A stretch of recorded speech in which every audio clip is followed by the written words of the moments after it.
Water. It's life's most basic need. But there's a water crisis in our world right now. Seriously, a crisis. Nearly 1 billion people live without clean drinking water. It's happening all over the world, especially in developing areas of sub-Saharan Africa, Southeast Asia, and Latin America. It's a water crisis because it starts with water. But water affects everything.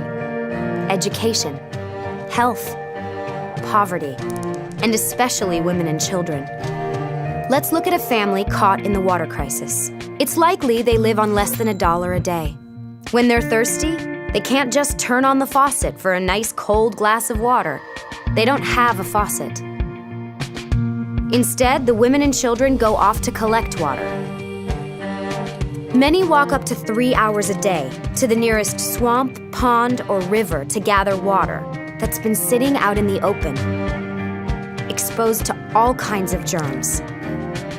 Time spent gathering water is time they can't spend learning to read, write, earn an income, or take care of their family. Some women in sub-Saharan Africa spend more time collecting water than any other activity they do in the day. And the walk isn't just hard, it's dangerous. The women are alone and burdened with 40 pounds of water. Many get hurt. Sometimes they're even attacked. When they make it home, the little water they've collected isn't clean. Some families know their water is contaminated with germs that cause diarrhea, dehydration, even death. But what choice do they have? Kids, especially babies, are affected most by these germs. About every 19 seconds, a mother loses one of her children to a water-related illness. And each day, almost 1 billion people are living this way. Until they get a little help. The water crisis is solvable. There are solutions. Some are brand new and innovative, like water filtration systems. Some are age-old, like drilled or hand-dug wells.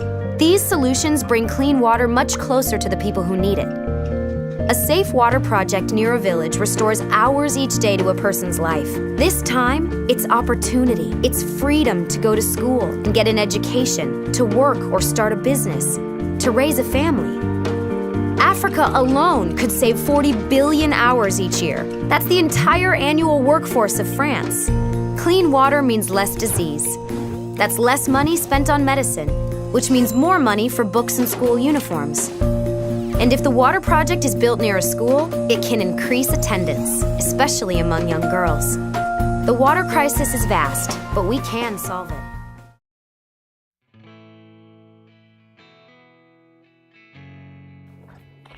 My name is Amanya Jackson. I'm 17 years old. Every day at 5 a.m. I wake up and get water from here for my family. It's about 3 kilometers.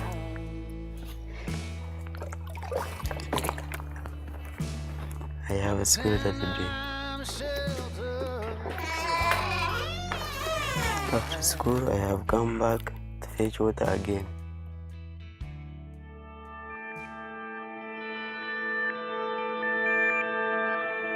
My name is Rwamashonje Hilda. My name is Tumsime Joseph. My name is Tumsime Gertrude Dahabi. My name is Barije Johnson. My name is Jadris. My name is Nomanya Alex. I'm called Manja Ibrahim.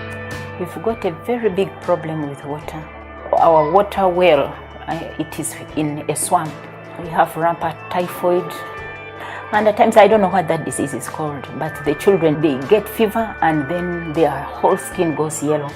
And at times we get losses, they die. We take them to the hospital and they die.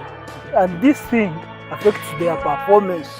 That's why some perform poorly in their classes, because they are sick most of the time. They don't attend classes regularly.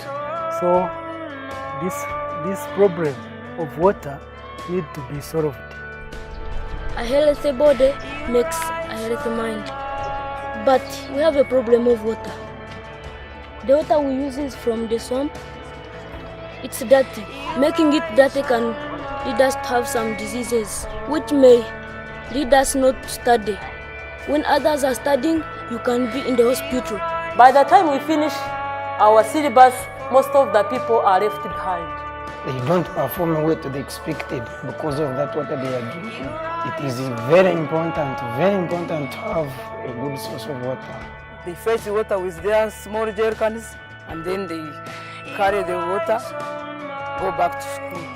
And at times like now that it's a dry spell, we ask individual children to bring water bottles. The jerrycan is very difficult to go to the school. At the time they spend in collecting water, they should be using it in classroom. If we get good clean water, the learners will be attending school regularly. And at the same time, they will not be falling sick. It will improve their academic performance. If we had good and clean water, we would not suffer from those diseases. I pray so hard to God that He may give us that safe water through you.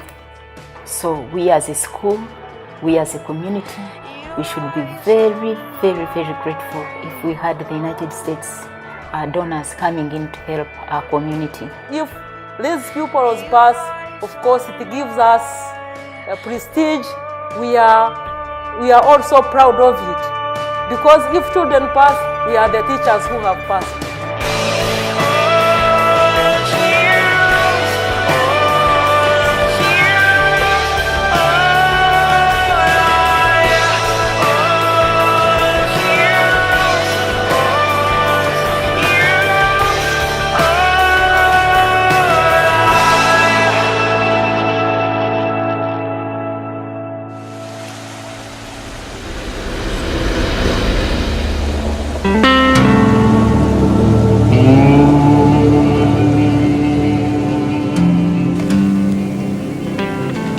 Here at the Welfare Rights Office, we started to get more and more calls per hour where people were saying, welfare rights come and help us. We just got a water bill, or our water was just turned off, and the bill that we received is so high we can't pay for it and we need help.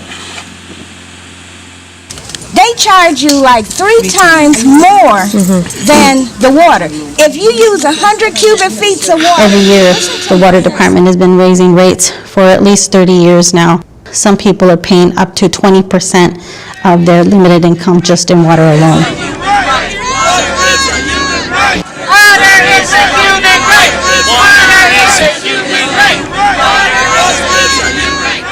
Last year, they shut off water to about 100,000 residents in the city. They had been shutting off water for years, but nowhere on this scale. I've been in the trenches on civil rights and human rights issues all of my career. But when I heard this being explained to me, basically it makes my blood boil and makes me want to get up out of my chair and start working. The truck would go down 123 Main Street, they'd start there, and they'd go to the next block on Main Street, and the next block. Just turning off water over and over again. It didn't matter if there were veterans living there or disabled people, seniors, children.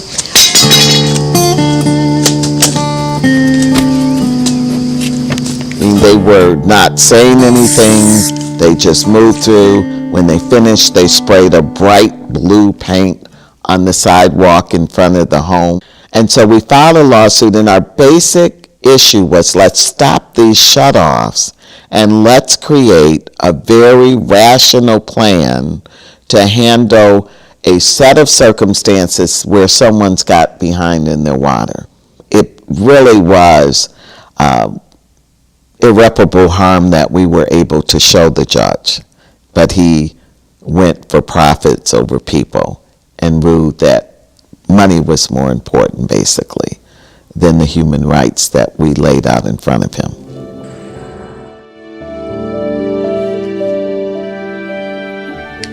The case of Detroit transmits the message that human rights violations do not only take place below the equator line, and not only in poor countries, in developing countries, etc. They take place everywhere in the world. to learn more about what's happening has really sort of also educated us about this water crisis that's happening in many communities, and also gave us more sort of like conviction to go forward and link up with other groups of people and allies and organizations nationally and internationally. I realized what the connection was after the United Nations got involved, and that your plight is connected to that African, to that South American, to that child up north of the Yukon, and every place else, and that this water is a universal fight.